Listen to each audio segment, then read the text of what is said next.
Especially ಲೋಕಸಭೆಯಲ್ಲಿ ಈಗ ಮಹಿಳಾ ಮೀಸಲಾತಿ ಮತ್ತು ಕ್ಷೇತ್ರ ಪುನರ್ ವಿಂಗಡಣೆಗೆ ಸಂಬಂಧಪಟ್ಟಂತೆ ತೀವ್ರ ಗದ್ದಲ ಏರ್ಪಟ್ಟಿದೆ.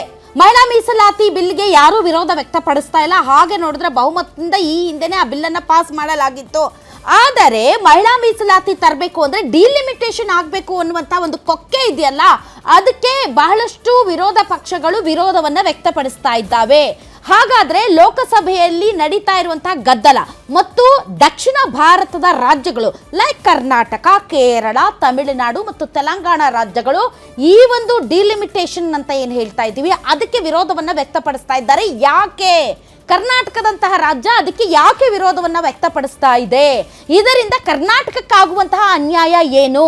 ಮಹಿಳಾ ಮೀಸಲಾತಿ ಬಗ್ಗೆ ಯಾರು ಕೂಡ ವಿರೋಧವನ್ನ ವ್ಯಕ್ತಪಡಿಸ್ತಾ ಇಲ್ಲ, ದಟ್ ಇಸ್ ಫಾರ್ ಶ್ಯೂರ್. ಅದನ್ನ ವಿರೋಧ ವ್ಯಕ್ತಪಡಿಸಿದ್ರೆ ಎಲ್ಲಾ ಪಕ್ಷಗಳು ಧೂಳಿಪಟ ಆಗೋಗ್ತವೆ, ಅದು ವಿರೋಧ ಪಕ್ಷವಾಗ್ಲಿ ಆಡಳಿತ ಪಕ್ಷವಾಗ್ಲಿ.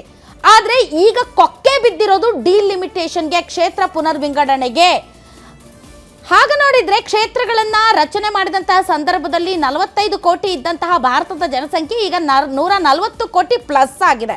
ಹೀಗಾಗಿ ಈ ಡೆಮೋಗ್ರಫಿಕಲಿ ಸೀಟ್ಗಳ ಸಂಖ್ಯೆ ಜಾಸ್ತಿ ಆಗಬೇಕಾ ಅಥವಾ in the interest of States fair governance ಅಡಿಯಲ್ಲಿ ಏನ್ ಮಾಡಬೇಕು ಅನ್ನೋದೇ ಈಗಿರುವಂತಹ ಅತಿ ದೊಡ್ಡ ಪ್ರಶ್ನೆ.